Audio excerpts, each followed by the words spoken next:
Live TV, सच सबसे आगे।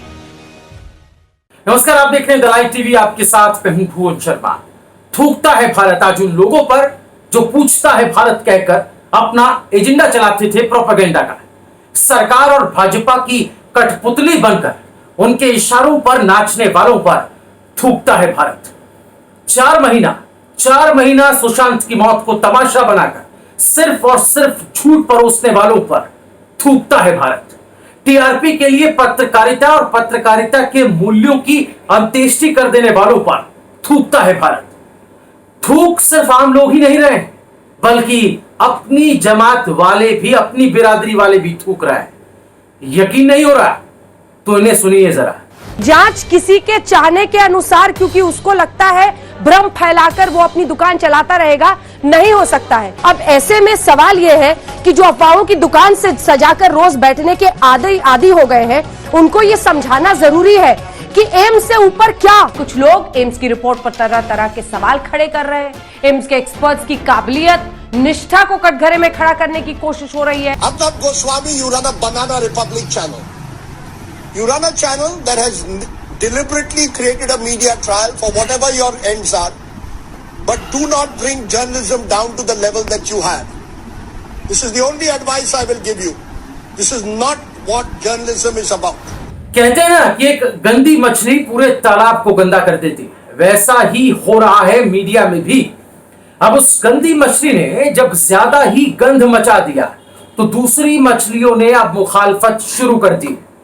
वैसे अर्नब और उनके चैनल की आलोचना करने वाले राजदीप और अंजना अकेले नहीं हैं। इस लिस्ट में और भी कई लोग हैं, कई नाम हैं। पहले तो अर्नब की लानत मलानत सिर्फ सोशल मीडिया पर ही होती थी, लेकिन अब मुख्य धारा यानी कि मेन स्ट्रीम की मीडिया ने भी अर्नब की धज्जियां उड़ानी शुरू कर दी। उदाहरण आपके सामने, बड़ी ही हास्यास्पद स्थिति है। पता नहीं आकाश गंगा में कौन से ग्रह का कौन सा दुर्लभ संयोग बना है कि आज गोदी मीडिया की धज्जियां उड़ा रहा है। जो लोग खुद सत्ता की चाशनी में सुबह शाम डूबे रहते थे, वही अब बिकाऊ पत्रकारों को आईना दिखा रहे हैं। वह मोदी राज में पता नहीं अब कौन कौन से दुर्लभ संयोग देखने को मिलेंगे। दलाल मीडिया कैसे एक दूसरे की इज्जत उतारने पर उतर आया, एक बार फिर आइए आपको दिखाते हैं। निष्पक्ष होना चाहिए मीडिया को, दोनों पक्षों को दिखाना जरूरी है। जैसा कुछ चैनल आजकल करते हैं, किसी एक पक्ष पर होकर चिल्लाते रहते हैं टीवी पे, हम उस तरह की पत्रकारिता नहीं करते। वैसे आज तक वाली ये मैडम अंजना ओम कश्यप जो आईना अर्नब को दिखा रही है, वो खुद देख ले तो उन्हें कुछ ऐसा दिखाई देगा। मौलाना साद ये नाम है जमात के उस ड्राइवर का जिसने कोरोना की रफ्तार बढ़ाने में अहम भूमिका निभाई। अब जांच एजेंसी से छिपता फिर रहा है। मोदी सरकार 2 अपने प्लान मुसलमान पर पूरे जोर शोर से काम कर रही है। यानी 3 तलाक के बाद अब अगले 5 साल में हलाला को हटाना है और मुसलमानों को साथ लाना है। घुसपैठियों पर घमासान, फिर हिंदू मुसलमान। आप देख रहे हैं हल्ला बोल। आपके साथ मैं हूं अंजना ओम कश्यप। एनआरसी पर सियासी जंग छिड़ी है, मजहबी रंग अब चढ़ गया है। ह्यूस्टन में हाउडी मोदी ने नरेंद्र मोदी का जो डंका बजना शुरू हुआ, उसका संयुक्त राष्ट्र महासभा के महामंच पर एक ग्लोबल लीडर के रूप में समापन हुआ। एक ही थाली के चट्टे बट्टे आज एक दूसरे की खूब लानत मलानत कर रहे हैं। अद्भुत नजारा है। रिया को 1 महीने में जेल भिजवाने वाला अर्नब जो रट लगाता था धारा 302 की, एम्स की रिपोर्ट आने के बाद पूरी तरह से एक्सपोज हो चुका है। रिया को अब बेल मिल चुकी। अर्नब के सारे एजेंडे का रायता फैल चुका है।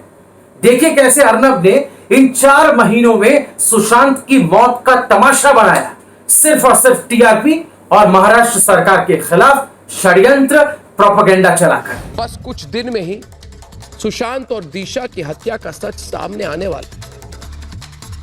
आज मैं अपने इस दावे का सबूत आपको दूंगा। ये सबूत उन लोगों के कान में पिघले हुए शीशे की तरह पड़ने वाला है।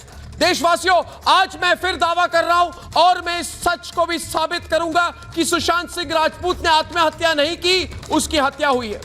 देशवासियों, सुशांत सिंह राजपूत केस में हम 33 खुलासे कर चुके हैं, लेकिन आज हमने सबसे बड़ा खुलासा किया। गोदी मीडिया के एजेंडा चलाने की एक मोडस ऑपरेंडी है, बिना आधार के आरोपों को तथ्य बताकर, फैक्ट्स बताकर, चिल्ला चिल्लाकर पेश करना, विपक्ष को कटघरे में खड़ा कर देना, कोई तीसरा एंगल डालकर मुद्दे से लोगों को भटका देना, डाइवर्ट कर देना।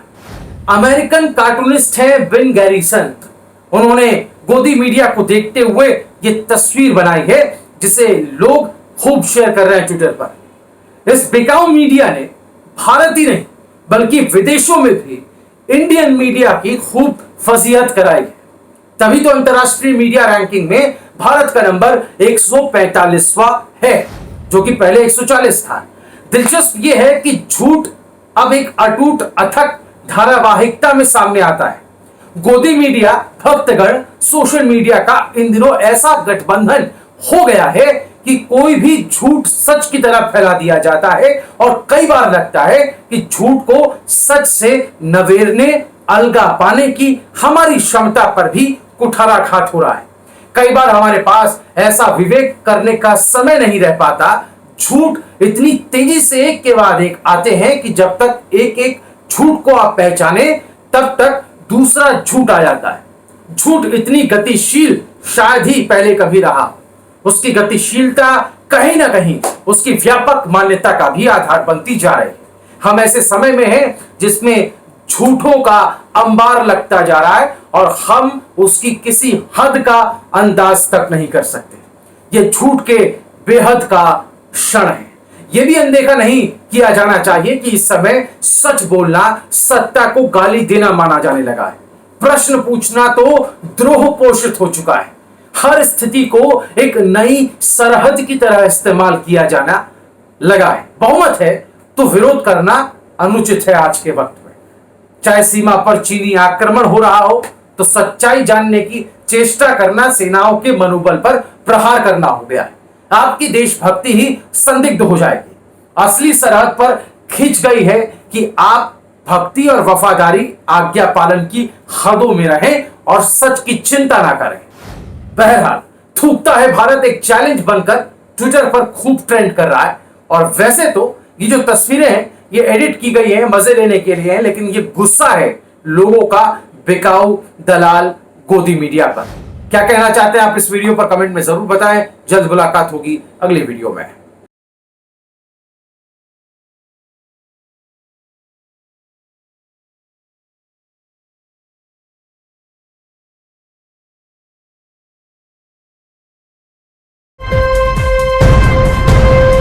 लाइव टीवी, सच सबसे आगे।